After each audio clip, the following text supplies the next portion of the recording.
Samantha Goodheart with realestatesiny.com, and this is Anthony Licciardello, the co-owner of realestatesiny.com. And today we're going to talk about the past housing market statistics for the month of July on Staten Island. How are you doing today? Great. It's an interesting month, for sure. Agree. Yeah. So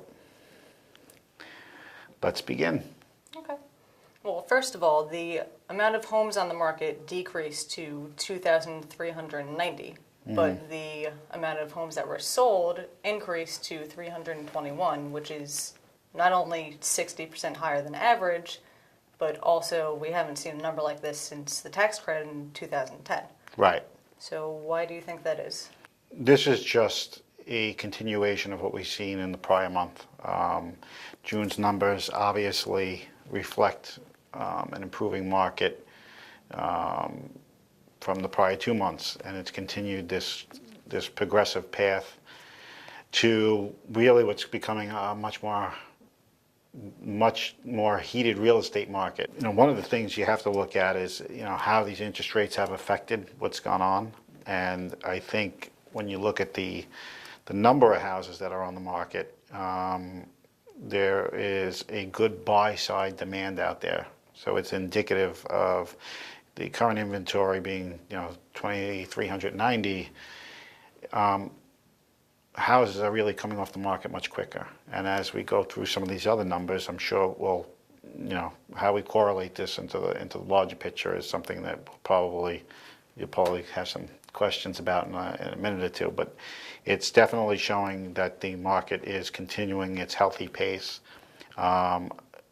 The only caveat to that is how interest rates reflect on the market at this point. So you think that the monthly sales will be increasing?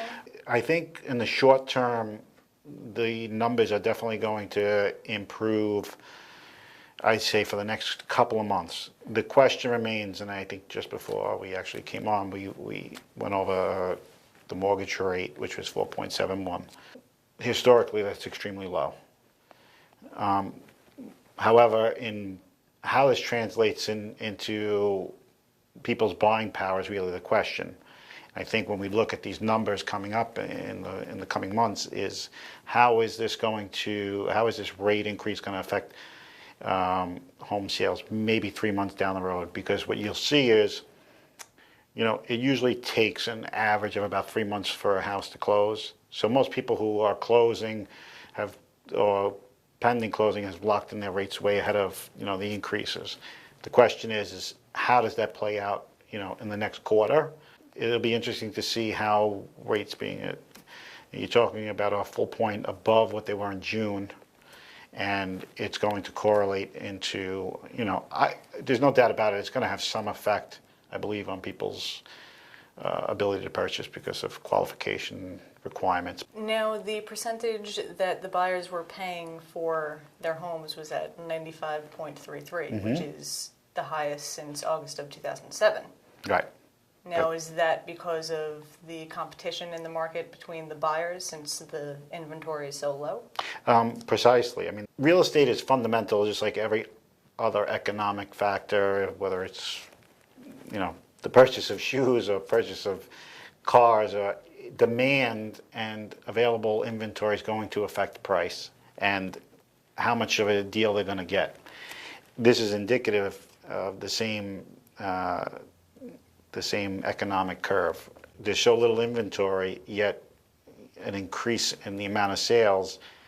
You're talking a very, very strong buy-side demand, which is creating buyers or causing buyers to purchase homes without having to necessarily worry about how the competition for that particular house is going to bid on the house. So they'll bid up on the house to make sure that their offer is taken, so they're going to come up closer to that list price.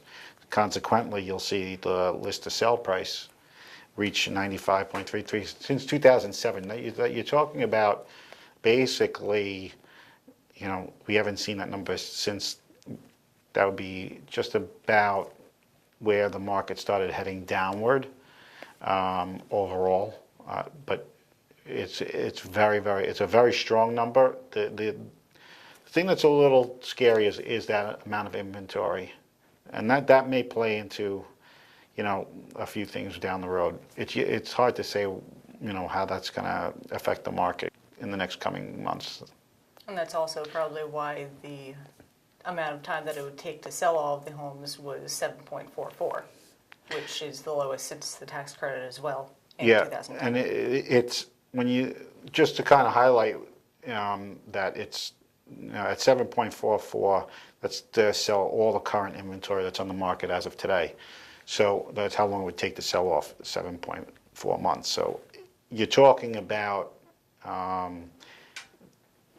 very, very, very. That's a number really that is it's disconcerting to say for certain buyers that they're not finding what they want because of how the speed of where the market is right now. It's definitely something that is shown that this market's really, really heated up. I do believe that at some point it has to fundamentally slow down somewhere. It's not going to keep at these paces that we've been seeing just over the last few months. But it'll be, fundamentals will kick in, I'm sure, with the interest rate increases. And it may slow down that number a little bit. But sellers really not interested in putting their houses on the market so readily, in this particular market. When we had the boom market, there was you almost double with the available homes for sale. And now it's being half of that and having the same type of buyer interest is an interesting thing to see. Now, the sellers that don't want to put their homes on the market, many of those would be victims of Hurricane Sandy whose homes were damaged, correct? Mm-hmm. And the average listing price was about $440,000, with the selling about $420,000. Right. So do you think that the prices were low because of these people who are actually putting their homes on the market that were damaged? I believe that is the case. When you're doing statistical analysis, we do have a rather small sampling size. So you can get fluctuations that sometimes may not make sense.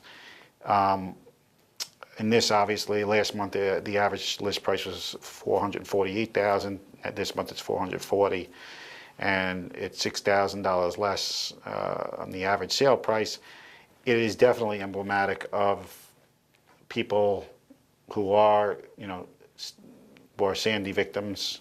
Their homes were damaged, getting to the sale table at this point, and it's probably a good indicator that this is a reflection of that. I would say you can't absolutely say for certain, but being that the types of the sale numbers that you're seeing in those areas, some of them for frankly under $100,000, you're going to impact average sale prices with a small sample size that we have here. So it definitely, I would not look at that as an indicator that values are changing, even though they have come down a little bit from the prior month. I do look at it as it's a statistical anomaly based on what you said, in fact, that Hurricane Sandy homes are typically getting less than where the average market prices are typical for Staten Island. And now that more people are eligible for the Build It Back programs, Mm-hmm. they'll probably be placing their homes on the market. Yeah, there's a lot of things in the upcoming months that we really don't know how that's going to pan out. They expanded the buyout program in Oakwood Beach, so Right. more people are going to, and obviously, it brings up an interesting scenario because they're actually getting 10% to stay on Staten Island with the ever decreasing inventory. So you have like a little bit of a stimulus built in, but you have a constraints on inventory. How does this correlate into where we're going to see the numbers play in the next few months? It's interesting. This is a rather unprecedented, the type of program where you can get pre-market value buyouts for homes that were affected by a storm, and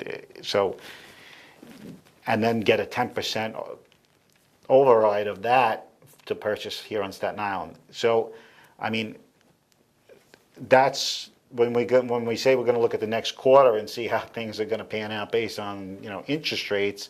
We don't know how this is actually going to tie into that. We have had people interested in making that adjustment and switch. I mean, it's one of the things that we've gotten a numerous amount of calls about. But again, with constraints in inventory, how does that play even into the typical buyers who are in the market? Does it bring a new level of competition to them? Doesn't it? How many people is actually we talking about here? I believe it was 120 homes. Now, if you look at that, that's a pretty substantial amount considering that there's only an average of about, right now, there's 321 sales. I mean, you're talking about a whole 1/3 of the market if they all bought tomorrow. So, I mean, that's a pretty significant number. So, really, the question remains is how that's going to impact the numbers moving forward. It's a constrained inventory, but their, you know, choices are limited, and they'll be likely limited further. For sellers out there, it's really, the parameters are really in their favor, and that's the kind of the part that, you know, I'm not quite getting with the numbers is with the current inventory levels where they are. Sellers are definitely, we've seen it and it's showing up that sellers are getting better numbers on their houses.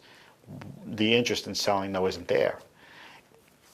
There are many you know, other things that I think sellers are being more cautious about is obviously their next purchase. There's a lot of interesting dynamics in the upcoming months that I think some things may not be as fundamental as others, and I'll see how that adjusts based on what we just kind of get in here in the next report and see where we stand, because it's really unprecedented in terms of, you know, doing typical market scenarios. Well, I guess we'll find out in September. I guess we'll find out somewhat in September. Oh. In the next quarter, we'll actually know a little bit more because, you know, that's when those people may be in the process of closing on some of these houses. But I think based on that, I mean, it's safe to say that some of these numbers may even increase further because of just that extra. There's a stimulus in place, really, if you think about it. Okay. Well, that's all for today. So thank you for joining me. Thank you for joining us. Thank you, and I'll see you next month. next time. All right, great. Take care now.